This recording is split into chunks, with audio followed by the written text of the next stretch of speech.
Bloody diabolical call. So The Boys has gotten a lot of negative feedback, a lot lower user review scores, and just kind of an overall impression that it's not as good this season, and that it's been going downhill since season one. I found myself with two complaints, in maybe three complaints. The third isn't really a complaint. We'll start with it, actually. I find that both Starlight and Mother's Milk look so weird this season. That's not a complaint. I understand, the actors. Well, Starlight, the actress who plays Starlight, got some facial not reconstructive, some plastic surgery. And the actor who plays Mother's Milk lost a lot of weight and shaved his beard. I think maybe you should have kept the beard when losing the weight, because the change is just weird, man. He looks so much smaller. He's a big guy, big muscular guy. And now he looks so small and his face looks so different. I don't know. They both just weirded me out, but that is neither here nor there. Whatever, get used to it. The other two things. First, I feel like this show has been kind of spinning its wheels. Like it needs to move this story forward more. At this point, especially since we've had 3 seasons plus Gen V, which I liked Gen V. I thought that was a pretty good show. It had a really interesting mystery and kind of some cool twists and turns. I didn't love how it ended, but other than that, I thought it was honestly a little more interesting than The Boys has been the last couple seasons. So I feel like it's spinning its wheels. They're just, The Boys themselves are always kind of in the same state, which is like arguing with each other, not really getting much done, complaining about Butcher. That's like all they do now. Starlight in particular is just a total wet blanket this season. She just is like, well, she's having trouble even making her powers work, and she's just in this state of like paralysis. I get it. That happens. Happens to the best of us, right? Butcher jokes about her not being able to get it up, which is basically it. But it just gets a little old. I like Frenchie as a character, but his storyline this season has been a little confusing. This whole stuff about him killing the family of this guy he's sleeping with, that's been confusing because I keep thinking, did I forget something from earlier seasons? Or no, my French accent's as bad as his. Did I miss something? Did I miss an episode? Do I just not remember? It's been a while since season 3. No, none of it. Actually, they just have introduced this new story element, and I don't love it. Komiko, is it Komiko? The mute superhero? I think I'm getting that right. She's great. She's adorable. Like, I really like her. She's one of my favorites. Huey, I like his storyline with his dad. That was a crazy scene in the hospital where he gets the V and basically turns into a reverse Flash. He's like vibrating people's hearts out and stuff. That was pretty wild. Sad scene though. And Butcher, I really like Butcher. Butcher and Homelander are my favorite characters. I know that Homelander is a psychopath. I know he is, but he is still just a phenomenal character. And I think that's one of the things that they've done the best this season is continue to make him as layered and as complex and as compelling as he's always been, maybe even more so. Certainly the scene where he goes back to that horrible dungeon where they tested him, where they burned him alive effectively. That adds a lot to what we know and how we can sympathize with this character. Even though he's a monster, you can see, how do they make this monster? And no wonder he wants to be loved. No wonder he craves attention. No wonder that he is what he is. No wonder he's fueled by anger and has to compensate with all this arrogance. You get to know him more and more, and I think they've done a great job with that this season. That was a terrific moment when he went into that testing area and got his revenge. I mean, it was scary, and Anthony Starr is just so fucking good in this role. Meanwhile, Butcher, Carl Urban, am I getting his name right? He's also great. I know his accent is a muddled mess of who knows what the fuck kind of accent that is, but I love it. And he is showing, as he tiptoes towards his death, he is showing a lot more of that humanity that he buries beneath the surface to protect the people he cares about. You see that with Ryan. When Ryan comes and visits him, he was going to drug him, but he doesn't. And I tell you, watching that scene when Ryan was talking to him, I just wanted him so badly wanted him to go and give him a hug. I was like, give him a hug. Just like, tell him it's going to be okay. I love Ryan. He's a great character also. Kind of reminds me of my own son, which I guess is definitely affects me when I watch this. He really does remind me of him a lot, minus, the superpowers. But just the fact that he has a genuinely good heart and wants to do what's right. And Homelander, I think he, in the latest episode, he talks about how he's tired of manipulating his son and he wants to let him do what he wants. I think he's missing still these pieces of what makes a good father, right? It's not just giving freedom, not just not trying to get them to do what you want, but also providing them the kind of boundaries and safety that makes a child feel safe, feel loved. And that's a really hard balance to strike for those of us who have not been raised in horribly traumatic environments without parents, Like, I have a hard time as a parent trying to balance out the amount of freedom I give my children with, what I want them to get done, whether it's chores or school or curfews or whatever else. I lean towards a very laissez-faire parenting style, but that doesn't always work out, and I've learned from my mistakes.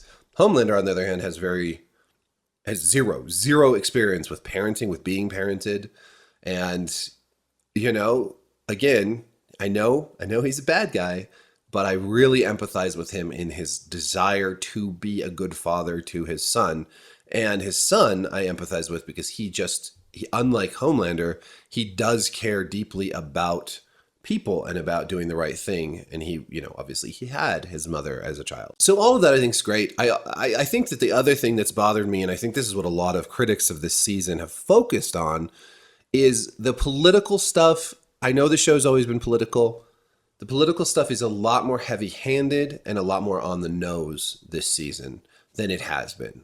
It's always been political. It's always been a spoof, a parody, a satire of both like our, celebrity obsessed culture, our corporate, the corporate dominance of companies like Disney, which, Vought and Disney are kind of analogs, right? And it's also been a parody of right-wing extremism, right? There's always been that element of the Vought and its superheroes and all that stuff is tied directly in to this hardcore right wing, and it's gone more in that direction as Homelander's embraced, the political celebrity that he's embraced, right? And I'm fine with that. That's great. The thing that I get kind of annoyed by, and I find it less grating in this show than in some other ones. Like the Fall of the House of Usher had that whole scene with Mark Hamill's character where they're like talking about Trump basically. And it's like, can you just focus on the show and the rich, horrible people that this show was about? This season of The Boys is just constantly referencing modern day political news stuff.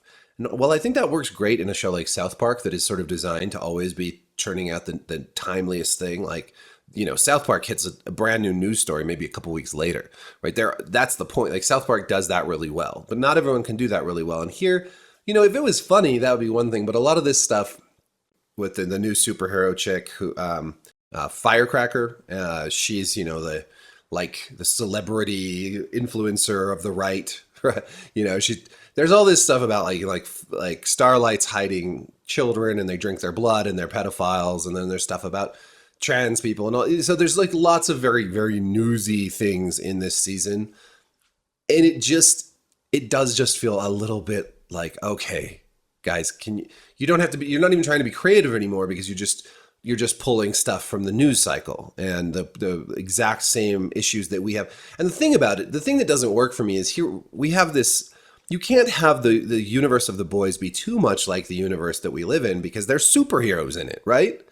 This isn't just a political show where we're dealing with modern day issues, because the issues of the modern day are going to be fundamentally different because of superheroes, right? Like one of the big issues in the X-Men universe is the existence of mutants, right? Well, that would be a huge focus. We might not even have the debate around trans people in the Boys universe because that would be such a smaller focus than what's going on with superheroes.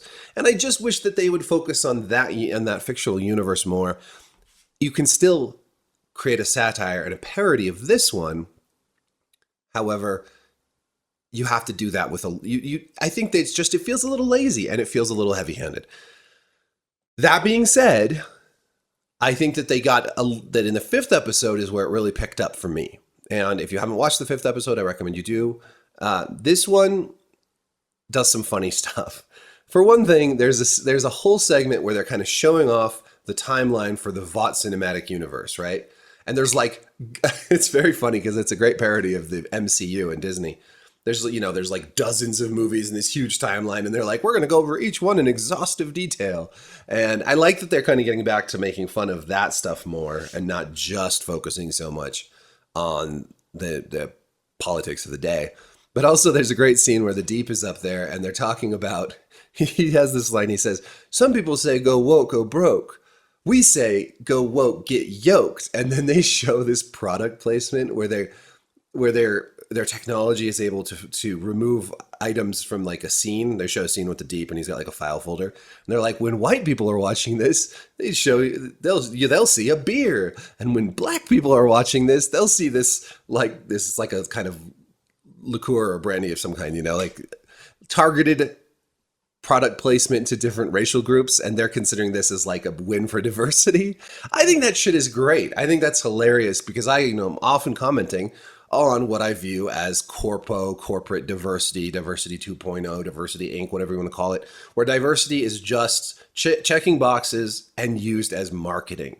And, this cynical use of diversity to appeal to these different demographics, not because they're actually giving these minorities or women great characters or scripts or anything like that. They're just using them to appeal to a broader audience. And it's very cynical and it's very antithetical to the whole idea of like what you want to achieve with more diversity and equity and inclusion. So, because I come at this DEI stuff, this woke stuff, I feel like I come at it from the left.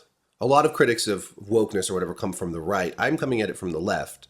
I see it as a cynical corporate ploy to just sell more product, right? And to get people to defend and white knight for corporations because they think they're actually defending diversity.